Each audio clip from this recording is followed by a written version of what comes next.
उद्या शिवसेनेचा 58वा वर्धापन दिन साजरा केला जातो आणि वरळी डोम या ठिकाणी हा वर्धापन दिन साजरा केला जाणार आहे। सगळ्यात महत्त्वाचं म्हणजे उबाटाचे प्रवक्ते संजय राऊत यांनी यावर टीका केलेली आहे। वरळी डोममध्ये डोमकावळे त्या ठिकाणी वर्धापन दिन साजरा करतील असा टोला लगावला आहे। आपल्यासोबत संजय शिरसाटे, आपण त्यांच्याशी बोलणार आहोत।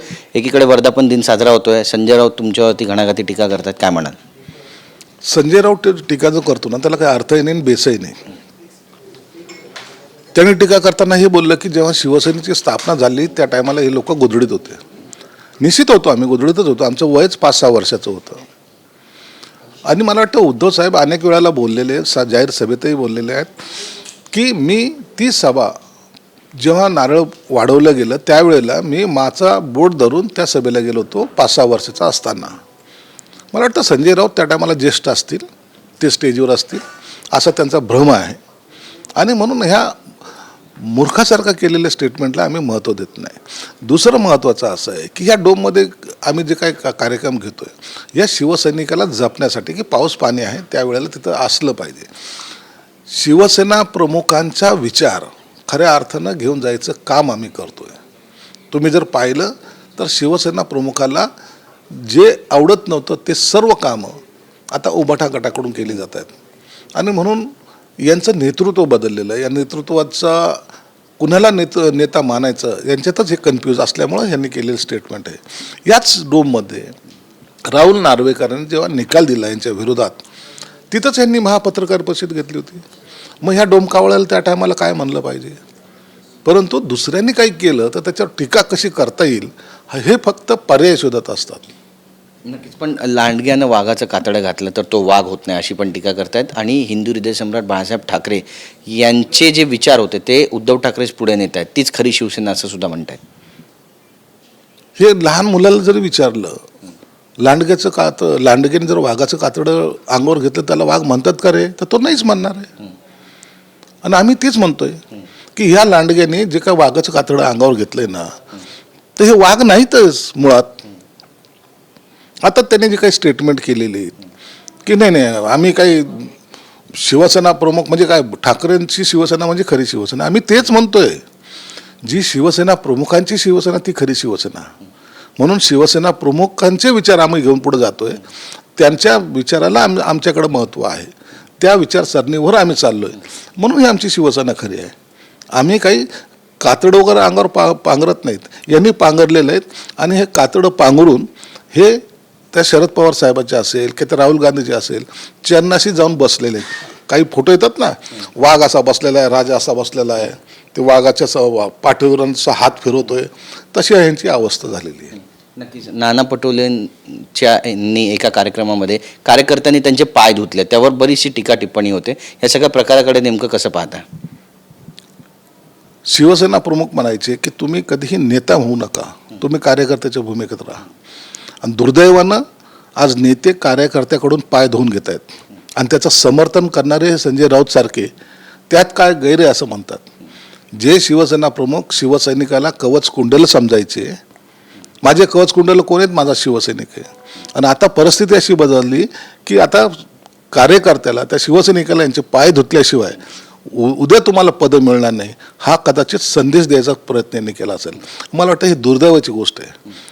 कार्यकर्ता जो तुमचा झेंडा घेऊन फिरतो, जो तुमचा जय जयकार करतो, त्याला तुम्ही आता पाय धुवायला लावतायत, मला वाटतं याच्यासारखं मोठं पाप कोणतं नाही। साडी वाटपाच्या उपक्रमात सरकारनं भाड खाल्ली अशी टीका सुद्धा नाना पटोले करतात, त्यांची जीभ घसरली असं म्हणावं? जीभ घसरली नाही, परंतु त्या माता भगिनी याला माफ करणार नाहीत। एखाद्या महिलेला साडी वगैरे जर भेट दिली, त्या बहिणीला जर भेट दिली त्याच्यावर टीका करतात। मग कसलाच महात्मा गांधीचा वारसा तुम्ही जपताय? महात्मा गांधींनी काय केलं होतं याची आठवण नाही आहे ना? उघडे असलेल्या महिलेच्या अंगावर स्वतःचे धोतर सोडून त्यांना ते झाकलेले ते महात्मा गांधीचे आदर्श सांगणारे हे लोक आता त्याच्यावर टीका करायला लागली, साडीवर टीका करायला लागली। म्हणून आता ह्या महिला वर्गामध्ये सुद्धा संताप येईल। एखाद्याला बहिणीला आपण देतो साडी चोळी देऊन किंवा एखाद्या सासूरवासिनीला तर आपण साडी चोळी देतो, याचा अर्थ काय होतो? भाड खातो। म्हणून आता ह्या लोकांना आता माझ्या तोंड पुन्हा जीभ घसरेल म्हणून म्हणतो की यांना लोकच आता यांचा रस्ता दाखवतील। सत्तामध्ये सीट वाढल्यामुळं आलेली मस्ती ही विधानसभेत उतरली जाईल।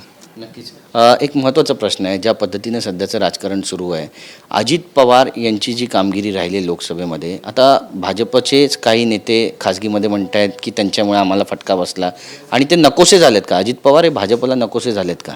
नाही, त्याच्याबद्दल मला कल्पना नाही, परंतु जेव्हा माणसाचा एखाद्या वेळेला पराभव जेव्हा होतो ना, त्या टायमाला त्याची कारणं शोधली जातात.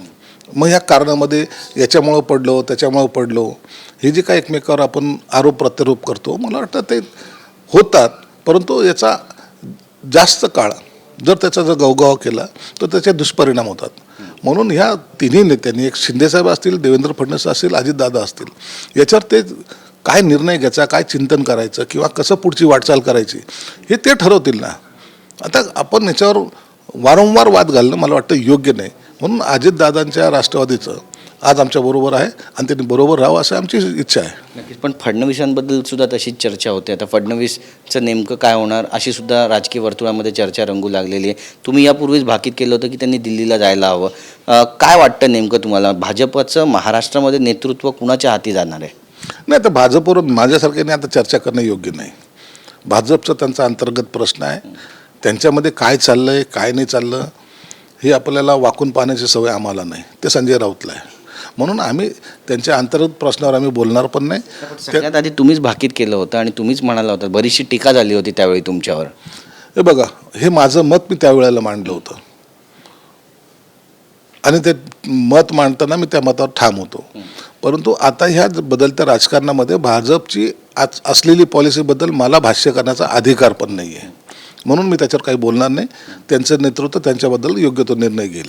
पण फडणवीसांबद्दल मग अनिल देशमुख पण म्हणतात की मी केंद्रीय नेतृत्वाला सांगू इच्छितो की त्यांना महाराष्ट्रातून जाऊ देऊ नका, ते जर असतील तर आमच्या जागा त्या ठिकाणी वाढतात. उपरोधिक टोला म्हणावा याला.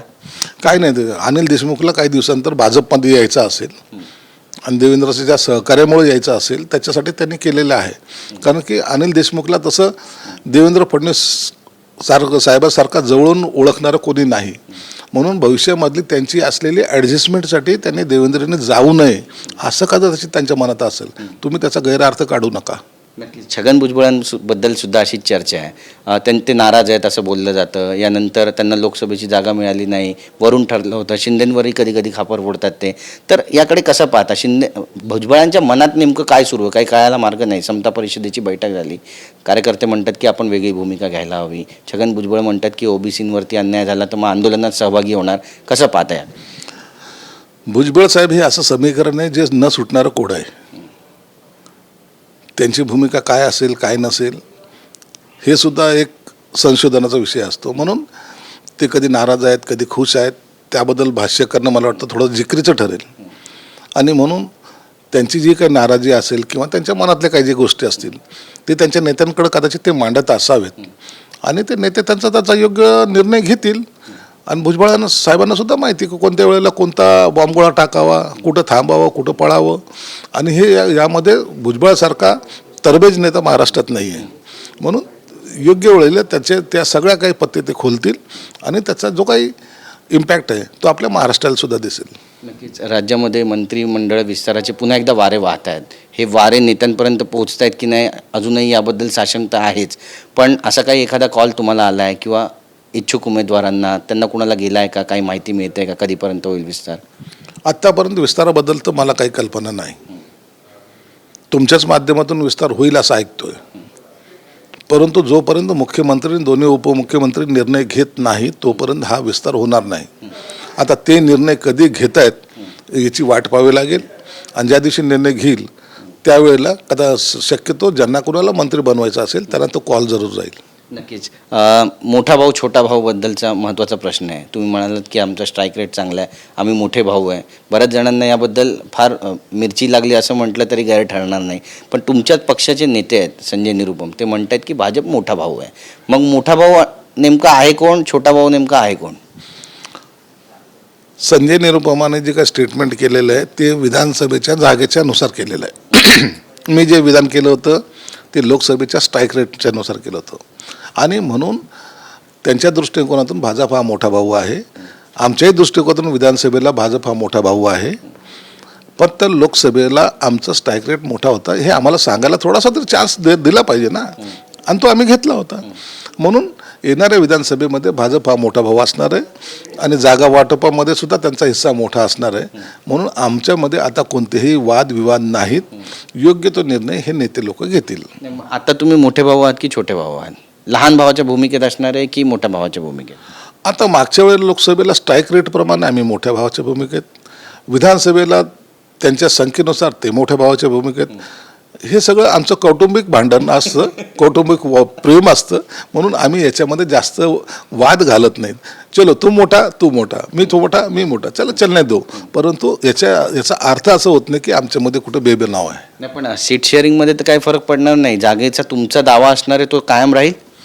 आमचा जागेचा दावा काय असावा काय नसावा याचा सर्वस्वी निर्णय मुख्यमंत्री एकनाथ शिंदे साहेब घेतील. त्यांच्या समोर आम्ही नाहीत. आणि म्हणून तो अधिकार सुद्धा आम्हाला पोहोचत नाही की किती सीट मिळतील, किती सीट मागायच्या, हा बोलायचा सुद्धा अधिकार आम्हाला नाही, तो शिंदे साहेबाला आहे. 288 जागा आहे. आता स्ट्राईक रेट 46चा आहे तुमचा. काय वाटतं, काय अभ्यास केलाय तुम्ही आणि किती जागा जिंकाल असा विश्वास आहे? शिवसेना किती जागा जिंकेल? या सगळं अभ्यासाचे सर्व आम्ही अधिकार शिंदे साहेबाला दिलेले आहेत. ते करतील ती पूर्व दिशा. नक्की, धन्यवाद आमच्याशी बोलल्याबद्दल. Camera person Yogesh Guravsa, Girish Gaikwad, TV9 Marathi, Mumbai.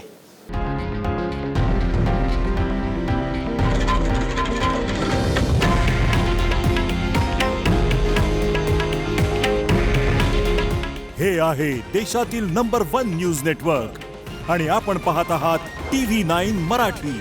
काळजी तुमची, हित महाराष्ट्राचं.